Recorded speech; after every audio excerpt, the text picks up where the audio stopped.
जय सदाशिव।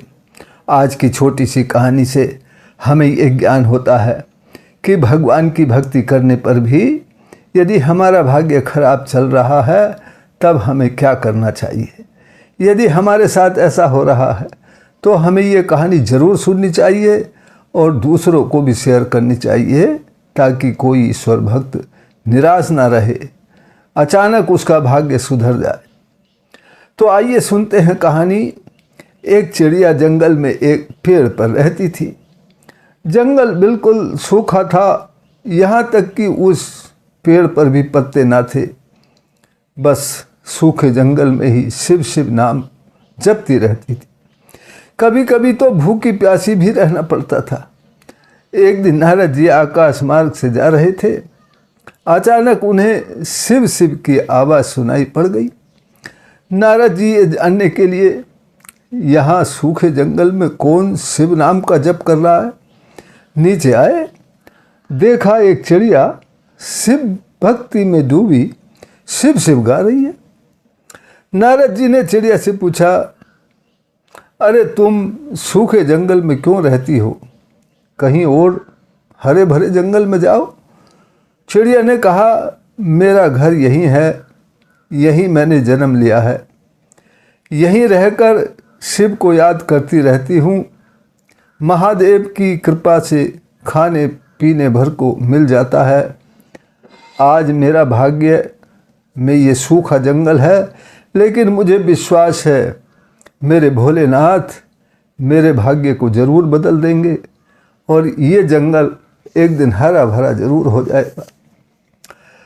नारद जी बोले, हम भोलेनाथ से तुम्हारे बारे में जाकर ज़रूर चर्चा करेंगे।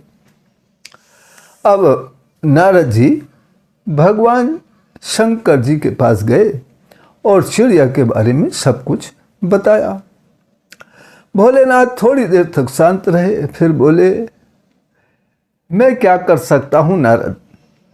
उस चिड़िया के भाग्य में 7 जन्मों तक उसके कर्म फल के अनुसार सूखा ही जंगल है। नारद जी चुपचाप चले गए और कहते भी क्या, जब 7 जन्मों तक उसके कर्म फल खराब हैं। नारद जी ने जाकर चिड़िया से उसका भाग्य के बारे में बताया। चिड़िया खुश हो गई। नारद जी बोले, तू खुश क्यों हो गई, तुझे तो ये सुनकर निराश हो जाना चाहिए था। चिड़िया बोली, भगवान भोलेनाथ को मेरा भाग्य ज्ञात हो गया है, इसलिए मैं खुश हो गई हूँ। अब मुझे विश्वास है भोलेनाथ की कृपा जरूर होगी। खैर नारद जी चले गए,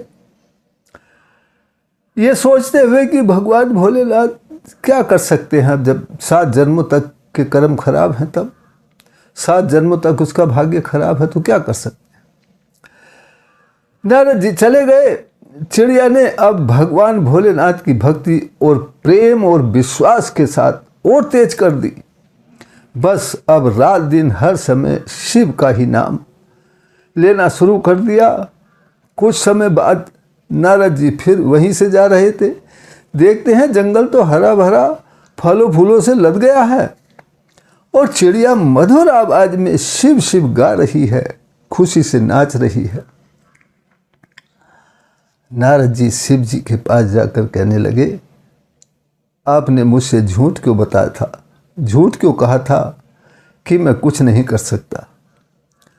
उसके 7 जन्मों में सूखा ही जंगल है, जंगल तो हरा भरा हो गया है।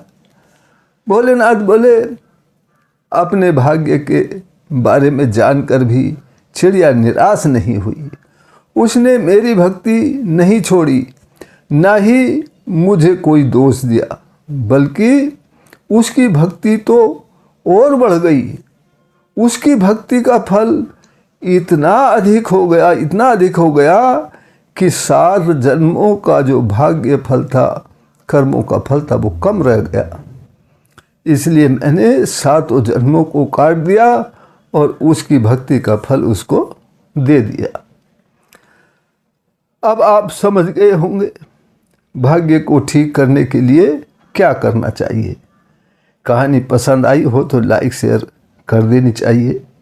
परमपिता परमात्मा सदाशिव की कृपा हम सब पर बने रहे। इसी प्रार्थना के साथ फिर मिलते हैं अगली किसी कहानी के साथ। तब तक के लिए जय सदाशिव।